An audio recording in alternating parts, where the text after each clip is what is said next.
لبيك اللهم لبيك لبيك Raih pahala dakwah jariah dengan like, subscribe, klik notifikasi, lalu share ke media sosial Anda. Bismillahirrahmanirrahim. Assalamualaikum warahmatullahi wabarakatuh. Bismillah wassalatu wassalamu ala rasulillah wa ala alihi wa sahbihi wa mawala amma ba'd. Lailatul Qadar adalah malam kemuliaan, malam yang sangat istimewa, di mana Allah Subhanahu wa taala pernah menurunkan Al-Qur'an pertama kali dari Lauh Mahfuz ke Baitul Izzah. Pertama kali diturunkan yaitu pada malam Lailatul Qadar. Sebagaimana firman Allah Subhanahu wa taala dalam surah Al-Qadar dan juga dalam surah Ad-Dukhan, Allah mengatakan inna anzalnahu fi lailatul qadar. Sesungguhnya kami telah turunkan Al-Qur'an itu pada malam Al-Qadar, pada malam kemuliaan. Di dalam surah Ad-Dukhan Allah Subhanahu wa taala mengatakan inna anzalnahu fi lailatin mubarakah.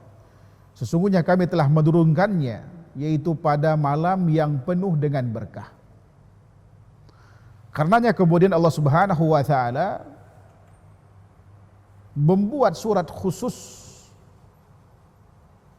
di dalam Al-Qur'an yang disebut dengan surah Al-Qadar. Ini menunjukkan tentang keistimewaan Lailatul Qadar ini. Bahkan Rasulullah sallallahu alaihi wasallam sangat menantinya. Bahkan saking rindu untuk mendapatkan keistimewaan ini, sampai suatu hari beliau pernah mencarinya dari awal Ramadan sampai akhir Ramadan. Sebagaimana hadis riwayat Muslim, sahabat mulia Abu Sa'id Al-Khudri pernah menuturkan dalam penggalan hadis yang sangat panjang terkait dengan ini, beliau katakan bahwa Rasulullah SAW pernah bersabda, inni i'taqabtu fil ashril awal min Ramadan altamisu hadhihi al-lailah. Sungguh aku pernah beritikaf, kata beliau, di 10 hari pertama di bulan Ramadan dalam rangka mencari malam ini. Yang dimaksud adalah malam Lailatul Qadar. Summa i'taqabtu fil ashril awsat. Lalu kemudian aku beritikaf kembali dalam rangka mencari hal yang sama di 10 hari pertengahan. Summa utitu. Lalu kemudian aku didatangi. Faqila li, dan dikatakan kepadaku, annaha fil ashril awakhir min Ramadan. Bahwasanya Lailatul Qadar itu berada di penghujung Ramadan. Atau kama qala alaihi salatu wassalam. Ini menunjukkan betapa istimewanya Lailatul Qadar sehingga Rasulullah SAW sangat menantinya, bahkan pernah mencarinya sebulan penuh. Sebelum kemudian Allah Subhanahu wa taala kasih tahu bahwasanya Lailatul Qadar ini ada di penghujung Ramadan. Apa keistimewaannya? Allah katakan, Lailatul Qadri khairun min alfi syahr. Bahwa Lailatul Qadar itu lebih istimewa dari 1000 bulan, yaitu kurang lebih 83 tahun. Beserta seluruh aktivitas ibadah yang dilakukan di dalamnya. Kalau kita melakukan ibadah pada malam Lailatul Qadar itu, maka yang kita lakukan itu setara dengan ibadah berapa? 83 tahun, 1000 bulan. Dan Allah Subhanahu wa taala sifati malam ini adalah malam yang penuh berkah. Sebab di antara keberkahan yang termasuk keistimewaan dari Lailatul Qadar ini, Allah Subhanahu wa taala merincikan tentang takdir seluruh makhluknya termasuk kita, yang akan kita jalani dan akan kita dapatkan selama setahun ke depan. Sebagaimana firman Allah Subhanahu wa taala dalam surah Ad-Dukhan, Di ayat yang keempat Allah Subhanahu wa taala mengatakan fiha yuproku kullu amrin hakim. Di dalamnya dirincikan perkara yang penuh dengan hikmah.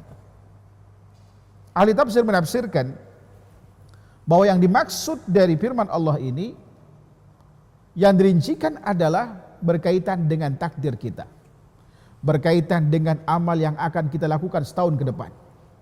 Memang Allah Subhanahu wa taala telah menetapkan takdir kita yang akan kita jalani seumur hidup kita sejak kita berada di dalam rahim ibu kita.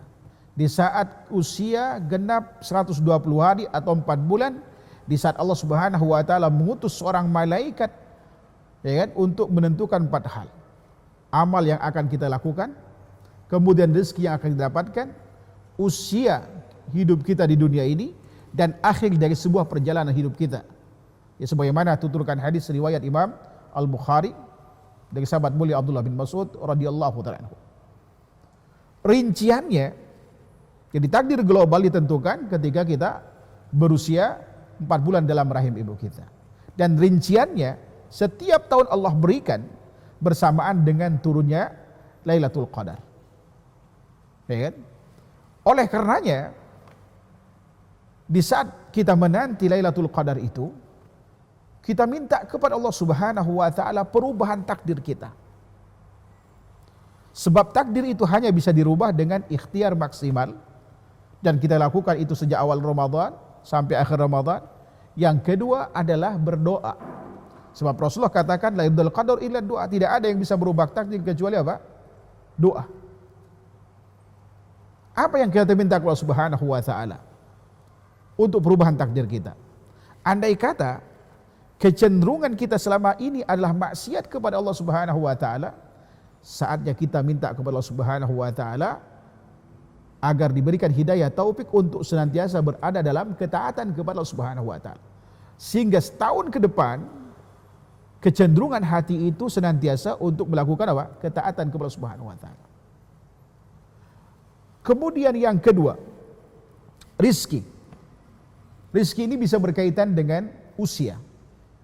Bisa berkaitan dengan apa? Kesehatan. Bisa berkaitan dengan jodoh.